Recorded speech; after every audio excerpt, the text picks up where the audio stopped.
tenido amenazas directas, entonces papelitos en la moto, profe, cuídese.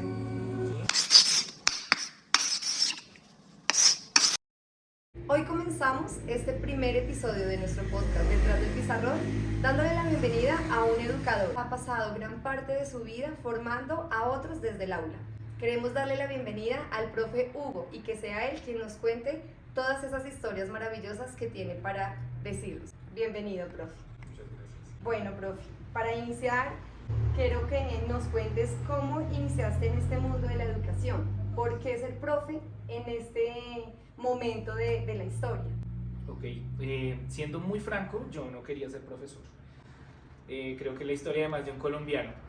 Inicialmente quería ser músico, no se dieron las cosas, quise ser veterinario, bueno, debido a la falta de orientación vocacional respecto al perfil y a las habilidades, resulté estudiando ingeniería electrónica en una facultad, en una universidad que tuvo un problema y fue cerrada. Obviamente la decepción, el golpe, y empecé a vivir de dar clases de matemáticas, aprovechando pues que había una habilidad para eso. Y bueno, empezó el consejo de todo el mundo: oiga, ¿por qué no se dedica a enseñar? Venga, pero usted explica chévere, usted enseña chévere. Y cuando menos pensé, pues estaba en una facultad de licenciatura. Por fortuna le tomé el gusto y de eso estoy viviendo actualmente y pues creo que hasta el fin de los días. Profe, ¿qué te apasiona de ser educador? Bueno, lejos de lo romántico del común, cuando dicen, no, es que eso es vocación, yo amo a los niños y amo a las personas, creo que va un poco más allá. No es solo un tema de vocación, porque es una tarea con seres humanos. Y pienso que la pasión está en la interacción con la gente. No necesariamente romantizándola, tiene matices a veces muy fuertes, y siento que la interacción con la gente me mantiene vivo. Pienso que intercambiar información con las personas es muy importante y todo el tiempo la necesitas. Eso es lo que más me apasiona, que puedo recibir información todo el día, todo el tiempo. En la universidad nos han formado y nos han educado desde toda la parte académica, ¿verdad? Pero nunca nos forman de cómo llevar o cómo manejar ciertas situaciones en el aula o fuera de ellas, en el colegio, con los padres de familia. Y son esas situaciones que nos van marcando, ¿cierto? Que nos van dando como esos matices para saber si esto es para nosotros o no, ¿sí? Nos hemos tenido que enfrentar a muchas situaciones. Por ejemplo, cuando un estudiante no se levantó de buen humor, ¿cierto?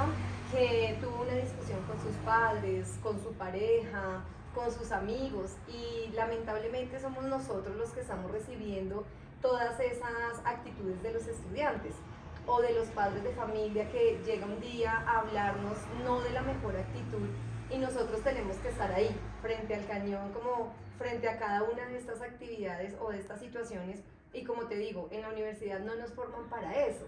¿Cómo haces para sobrellevar cada una de estas situaciones en el momento en que se te presentan? Bien, tengo una crítica fuerte ahí al currículo, porque eso que tú manifiestas obedece precisamente a que el currículo no se ha renovado. Antiguamente el docente había que tenerle miedo, ni siquiera respeto, ¿sí? Hasta golpeaban a sus estudiantes, el papel era al contrario. Una vez cambiaron los papeles, pues las personas de los entornos familiares se dieron cuenta de que era así, o sea, no iban a mantenerse en la misma idea del profesor dictador.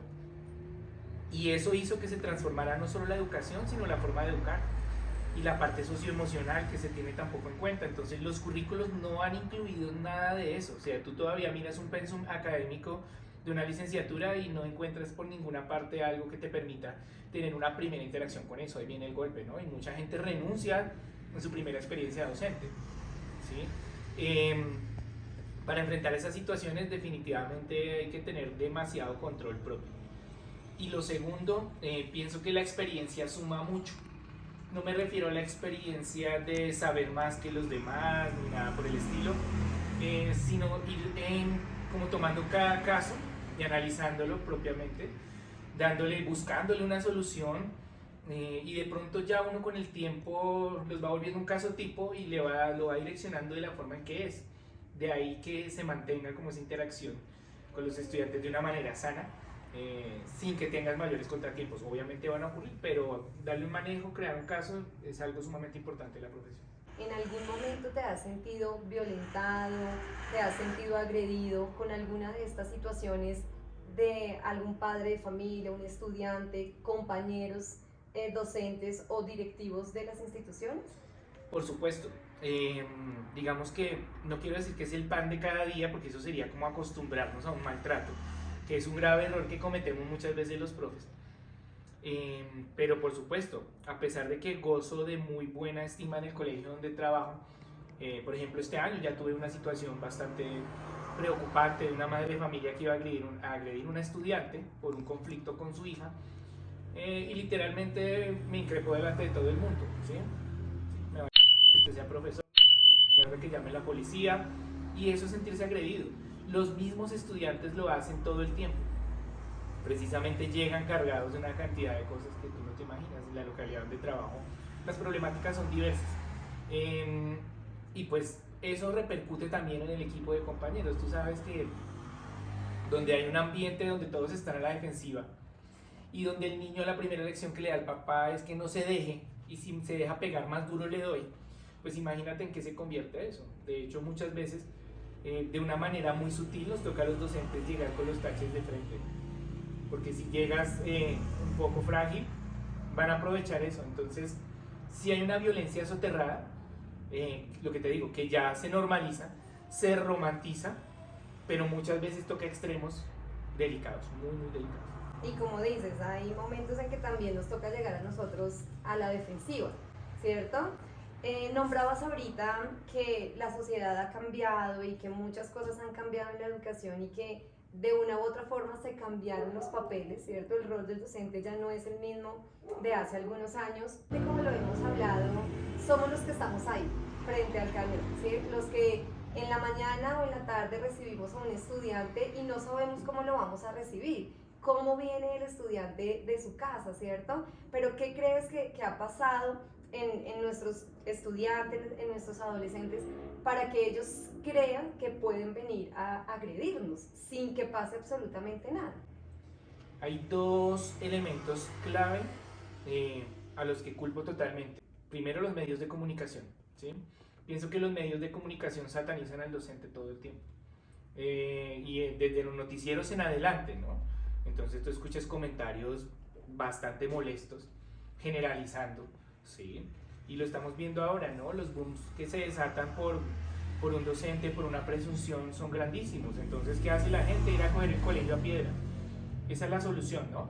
Hacer marchas, coger el colegio a piedra, agredir a los otros profes, increpar rectores y crear un ambiente que se vuelve un círculo del que nadie puede salir. Nosotros recibimos estudiantes, en mi caso 6 horas al día, en el gremio privado a veces hasta 8, ¿sí? Y son niños que los despide la mamá, el papá o el tutor o la tía o la abuela o el primo, como pasa en el entorno donde trabajo, y los deja ahí.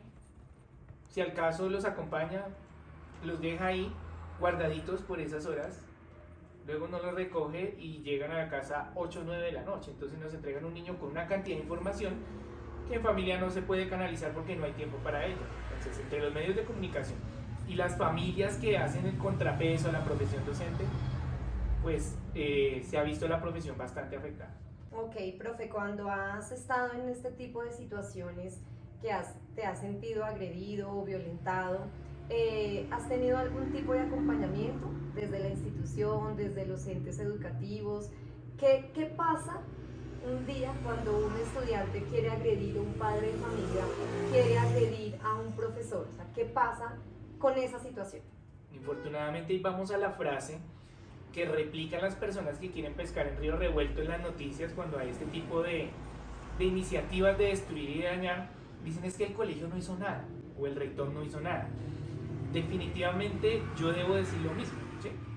Y no quiero culpar a ningún rector ni a un coordinador, ni más faltaba. No quisiera estar en los zapatos de ninguno. Me parece una labor con muchísima más responsabilidad, además legal. Mucha carga. Y además legal, ¿no? Tienes que responder legalmente por todo, ¿sí? Si hay una entrevista con noticiero tienes que salir, más si eres del gremio público es más delicado porque eres un funcionario público. Infortunadamente, no por culpa del rector o del coordinador, no existen los mecanismos para defendernos. ¿Qué ha pasado en el colegio donde trabajo? En el 90% de los casos de docentes agredidos, amenazados, insultados, lo máximo que les dicen, vaya a fiscalía, coloque la denuncia, y bueno, ya usted decide si presenta un traslado, ¿sí? Claro, suena bonito. A algunas personas les ha ido muy bien, Entonces se presentan para un traslado y pues resultan en un lugar mejor y está bien, pero hay otros que no, ¿sí? Entonces te ponen las cartas sobre la mesa y bueno, profe, hay estos 3 lugares, quizás más peligrosos o peor, donde no te conocen. Entonces el profe tiene que decir, no, sabe que mejor me quedo ahí, con el viejo refrán de más vale malo conocido, ¿sí? Pero el acompañamiento es nulo y no es culpa de rectores ni coordinadores, eso es directamente responsabilidad de las secretarías de educación, porque pues no existe ese acompañamiento, quizá en el papel, pero yo hasta el momento no lo he visto. La única solución que he visto es trasladarlo, y si el traslado no le sirve, pues siga ahí, profe, haga las paces con el estudiante, con la madre de familia y siga ahí. Y en el mejor de los casos en un colegio público, porque no lo podemos vivir en un colegio privado. ¿Cuál es la situación? El profe no puede continuar, ¿verdad? Porque lastimosamente es el profe siempre el que va a salir perdiendo de cualquier situación, ¿verdad? Es algo muy triste que tenemos que vivir también los docentes desde la parte privada. Y también como la presión todo el tiempo en la renovación del contrato. Eso es algo que, por lo cual salí de muchos colegios, y lo digo abiertamente, digo que ya el estar en el gremio público me permite hacer este tipo de afirmaciones, donde reinaba tristemente una corrupción, y en colegios del norte, con todo el nivel del mundo, con todas las capacidades económicas de sus usuarios, había corrupción, ¿sí? Y el docente era el primero que salía a volar, ¿sí? Donde el niño fuera hijo de algún concejal, lo viví, de un fiscal, ¿sí? Entonces a él no lo podemos dejar, profe, es que es hijo del fiscal, así que esas cosas hacen que los docentes tengamos que sortear. Estuve en el gremio privado muchos años, por fortuna logré estar en el gremio público, pero se ven todo tipo de injusticias en ambos gremios. Hay algo que a mí personalmente me incomoda mucho y me molesta mucho, y es escuchar a estos padres de familia que dicen, gracias a mí usted come, gracias a mí usted tiene un sueldo, ¿cierto? Y siempre lo pongo con muchos ejemplos a diario. Yo digo, usted va a un almacén, a un banco, a otro tipo de entidades, y a usted no le está diciendo a todo el mundo, gracias a usted, gracias a lo que yo compro, usted come. Gracias a lo que yo pago, usted puede vivir, usted paga un arriendo. Pero sí es algo que como que a diario nos inculcan o nos recriminan a nosotros como si nos estuvieran haciendo un favor, ¿cierto? Ven, como que en el sector privado se toma como que, exacto, dejo a mi hijo allá para que me lo cuiden, que me hagan el favor de hacer X o Y cosas con él. Pero no lo ven como que estamos formando a una sociedad a la que se va a tener que exponer a muchas situaciones en su vida o en la realidad, y eso es algo como un poco molesto, ¿no? Como que gracias a mí usted está ahí. Y más que molesto, recalca en la cultura del usted no sabe quién soy yo, ¿sí? Y no lo creas, en el gremio público también se ve. Hay personas que no leen absolutamente nada, pero tienen sumamente claro que de la plata de sus impuestos, que muchas veces no pagan, dicen, es que con mis impuestos es que ustedes comen, no lo han dicho en la cara. O el estudiante que yo le digo, venga, no raye el puesto. Ah, pero es que eso es del Estado, y el Estado se mantiene gracias a mi papá y a mi mamá. Ya te salen con esa, ¿sí? Entonces más que molesto, es un dolor cultural que ya se expandió, y pues eso se debe también a la gran cantidad de información que recibimos todos los días. Todos lo saben por TikTok, ¿no? Y se ve mucho ese tipo de iniciativas de acuerdo a cosas que los chicos ven, especialmente en TikTok. No quiero defender ni atacar ninguna otra red, directamente TikTok es mejor dicho, lo que ellos más siguen y de lo que más se guían para vivir. Profe, ¿hay de pronto alguna situación, aparte de la que ya nos contaste ahorita, que también hayas tenido que vivir o hayas tenido que presenciar de algún tipo de agresión a tu rol como docente o algún otro compañero? Bueno, te decía, por fortuna hasta este año recibí una amenaza directa. Digamos que ya uno, no es que se acostumbre, pero aprende a manejar un poco la situación y a hacerle frente y a no dejarse afectar tanto como suele pasar. Pero historias tengo muchísimas. Hemos tenido desde azonadas al colegio, ¿sí? En alguna ocasión, por una dificultad que hubo entre 2 chicos, y por una decisión de la coordinadora que no le gustó a la mamá, entraron con machetes, ¿sí? Nos tocó servir de mediadores, las personas estaban tomadas, golpearon a la guardia de seguridad, Una buena compañera mía fue amenazada por una mamá, o sea, literalmente, bien, espere y verá que la voy a coger y le voy a dar, y espere y verá, es que solo déjese coger, y la profecía allí, ¿sí? No por resignación, sino porque no hay ninguna otra opción. A la mamá no le pasa absolutamente nada. La mamá sigue yendo al colegio, ¿sí? Hemos tenido amenazas directas, entonces papelitos en la moto, profe, ¿sí? Tal cosa, le espera tal cosa, cuídese, ¿sí? En alguna ocasión recién entré al colegio, mandaban a robar a los docentes y los chicos llegaban al otro día con los documentos. Vea, profe, le mandaron, ¿sí? Eso es una amenaza directa. Y muchos profes salieron corriendo. Realmente con los que inicié quedan muy pocos y muchos se han ido por estas situaciones, ¿no? Entonces es un poco triste porque historias hay demasiadas y de todos los niveles de violencia, y estoy seguro que las va a seguir habiendo mientras no haya un mecanismo que proteja al docente y que le diga al papá, oiga, usted también merece ser sancionado. Entonces imagínate cómo queda uno ante el niño que sigue en el colegio de la mamá que insultó y literalmente le echó la madre a la profesora. No pasa nada, ¿sí?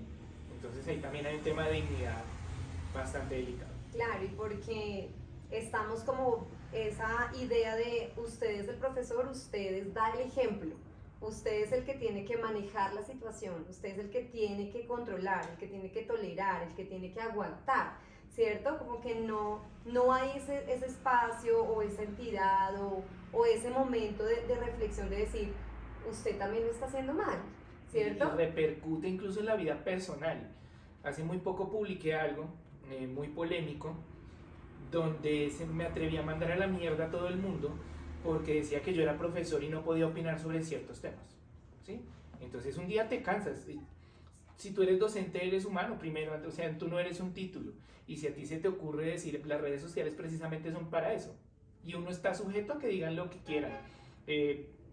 Precisamente para eso son, para el debate, para la interacción, así las veo yo. Pero no pueden decir que tú por ser docente no solo tienes que resistir, sino que entonces te das un golpe en un dedo y rezas un rosario. Somos humanos, ¿sí? Somos humanos.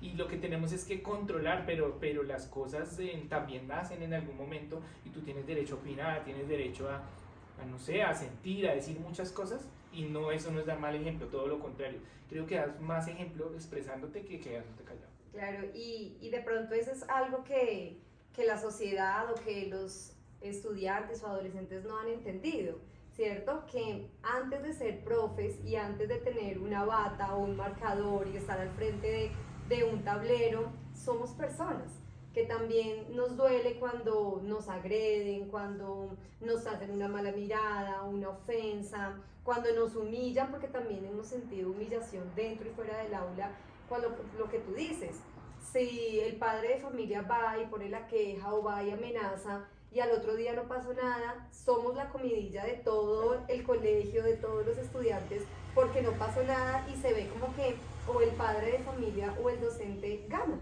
perdón, o el estudiante gana, ¿cierto? Entonces como que también es un poco a esta reflexión, es como a esa invitación de que antes de ser docentes somos seres humanos. Y seguimos siéndolo toda la vida. Y creo que entre más, como cuando me preguntan, profe, ¿y por qué yo no puedo usar unos aretes y usted sí? Yo siempre les digo, yo me he ganado esto. O sea, cada cartón es un arete, ¿sí? Y ya, con eso les cierro absolutamente toda puerta, porque también hay que ganarse eso. Y yo pienso que durante todos estos años me he ganado el derecho a hablar y a decir, mire, no me jodan, ¿sí? No lo voy a hacer. Pienso que eso es un derecho que nos debemos ganar los docentes y que lo hemos ido perdiendo, ¿sí? Ahora salimos a marchar, esos profes solo cobran el sueldo y van a marchar. Pues no estamos marchando porque sí, ¿sí? Ay, es que este niño no va al colegio porque solamente para. Precisamente es un indicador complejo de la situación real. Para nosotros tampoco es que sea muy rico ir a marchar allá, a llevar solo agua, ¿sí?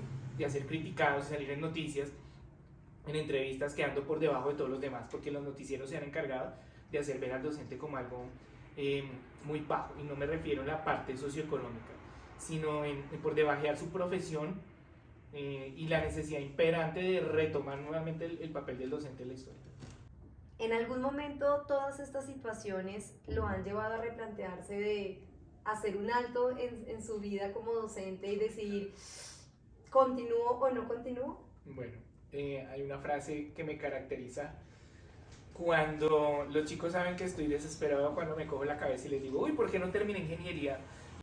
Pero por supuesto que hay momentos donde quieres mandar todo el carajo. Y eso es otra cosa que también romantizamos, ¿no? Todo es arbolitos, pajaritos, y comentábamos ahora sobre ciertos influencers docentes que hacen ver la educación como algo hermosísimo, ¿sí? Como algo plano, cero montañas, todo jueguitos, todo lúdica. No es así. Y por supuesto que uno se quiere replantear. Yo tengo otra profesión que es la que me ayuda a sentar cabeza, y no es que no me gusta pensar que escapo de algo. Pienso que cuando uno hace las cosas por escapar realmente lo está haciendo mal. Pero sí, para mitigar un poco, la música es lo que me ha ayudado a mí a decir, bueno, hoy respiro, mañana sigo. Y anotar la necesidad que tienen los estudiantes de que tú estés una persona como uno es muy valiosa en esos entornos, ¿sí?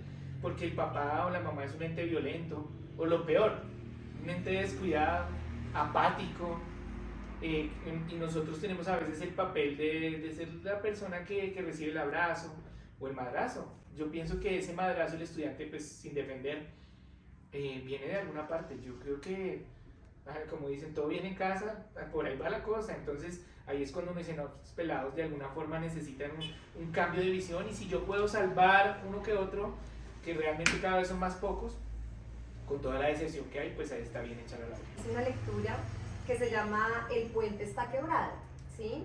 Y ahí hacían como la reflexión de que siempre nos han educado para recibir al estudiante ideal, pero nunca nos han educado para recibir al estudiante real, ¿verdad?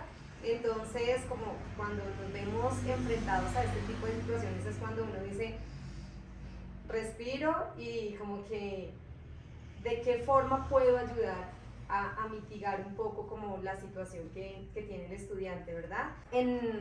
Digamos que en todo eso que hemos hablado, ¿ha existido alguna situación con algún estudiante que lo ha llevado a hacer como una reflexión o a tener una preocupación frente no solamente al rol como docente, sino a lo que está pasando en la sociedad? Bueno, en el entorno donde trabajo, pues infortunadamente eso ya es normal. Ya como que, más yo que llevo bastantes años ahí, entonces he conocido varias generaciones.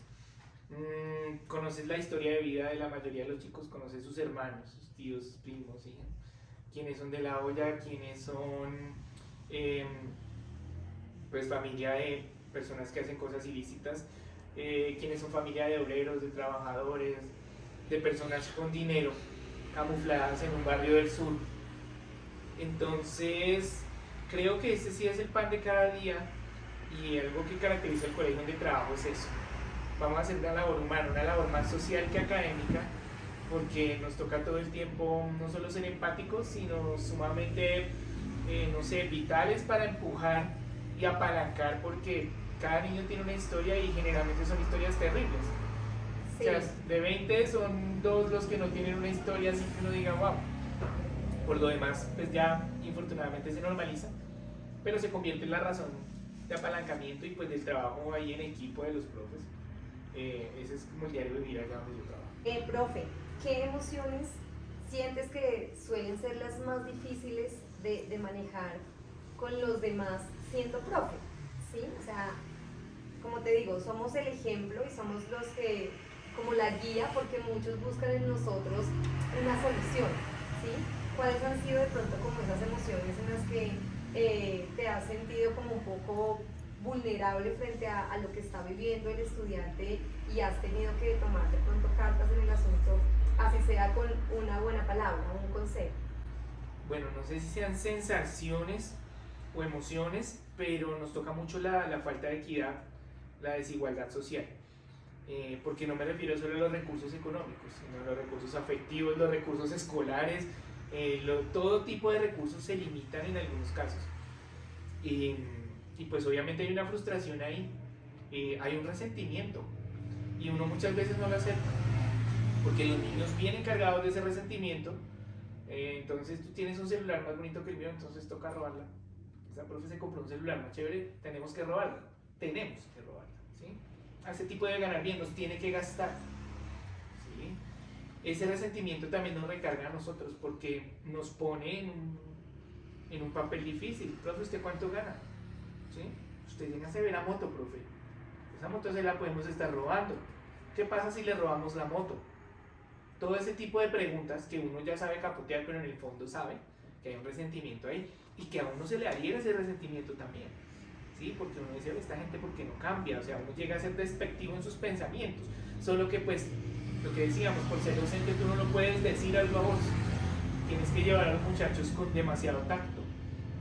Pero eso sí frustra mucho, ese resentimiento por la falta de equidad y por el pensamiento de que al que le va mejor hay que robarlo o fue porque lo hizo mal. Sí, eso hay que capotearlo y es un tema ya de familia, es muy cultural. Es verdad. Profe, para finalizar, ¿cuál sería esa reflexión que haces en este momento y a pesar de todas las adversidades que podamos tener a diario en el aula, ¿por qué seguir en el mundo de la docencia? Es algo que creo que todos nos hemos preguntado, pero ahora con las condiciones socioeconómicas mundiales hay que preguntarse más.